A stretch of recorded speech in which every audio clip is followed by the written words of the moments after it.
आइए हम नेक्स्ट देखते हैं इसी सीरीज में। कह रहा 2 masses m1 जो कि 4 ग्राम है, m2 25 gram are having same kinetic energy, find the ratio of magnitude of their linear momentum. यहाँ पे काइनेटिक एनर्जी सेम दिया हुआ है, लीनियर मोमेंटम का रेशियो क्या होगा। तो काइनेटिक एनर्जी जब दिया हुआ है तो मास पे और वेलोसिटी पे दोनों पे डिपेंड करता है। फिर काइनेटिक एनर्जी v का स्क्वायर होता है और जो मोमेंटम है वो मास इंटू वी होता है सिर्फ। तो दोनों को कैसे कोरिलेट करेंगे, पहले हम लोग सबसे पहले जानते हैं कि लीनियर मोमेंटम को काइनेटिक एनर्जी से कैसे कोरिलेट किया जाएगा। लीनियर मोमेंटम हम सीधा लिखते हैं m इंटू वी, ये है ना।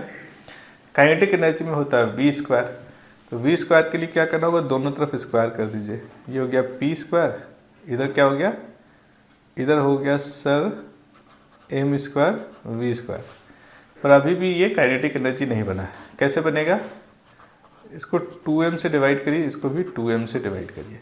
इस तरफ आपको मिलता है पी स्क्वायर बाई 2m। ये फॉर्मूला कई जगहों पे काम आता है, इसे ध्यान दीजिएगा इस पे ज़रा सा।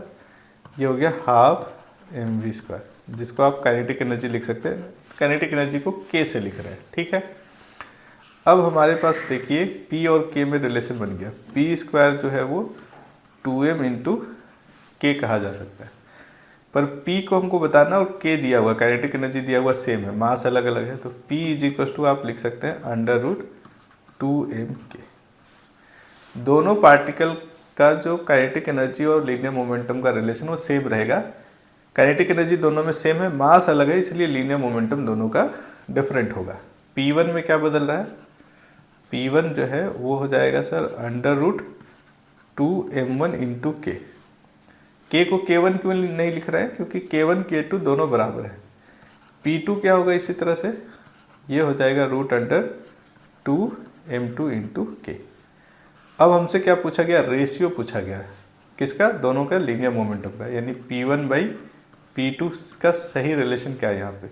तो जब आप इन दोनों को डिवाइड करेंगे तो 2 और 2, K और K कॉमन है, जो कॉमन है उसको काटिए। यहाँ पे बच्चे के क्या, root under m1 by m2, correct. m1 is 4, m2 कितना दिया हुआ है 25, ग्राम में दिया हुआ है। kg में भी बदलेंगे तो जो फैक्टर है मल्टीप्लाई करने वाला वो कैंसिल हो जाएगा, इसलिए उसको kg में बदलने की ज़रूरत नहीं है। अब सीधा आप P1 बाई P2 लिख सकते हैं। क्या लिख सकते हैं, 4 का रूट 2 और 25 का रूट 5, करेक्ट। कोई ऑप्शन मैच कर रहा है, बिल्कुल मैच कर रहा है सर, ऑप्शन सेकंड इसका सही आंसर होगा, करेक्ट। ये कितने आसान क्वेश्चंस पूछे गए।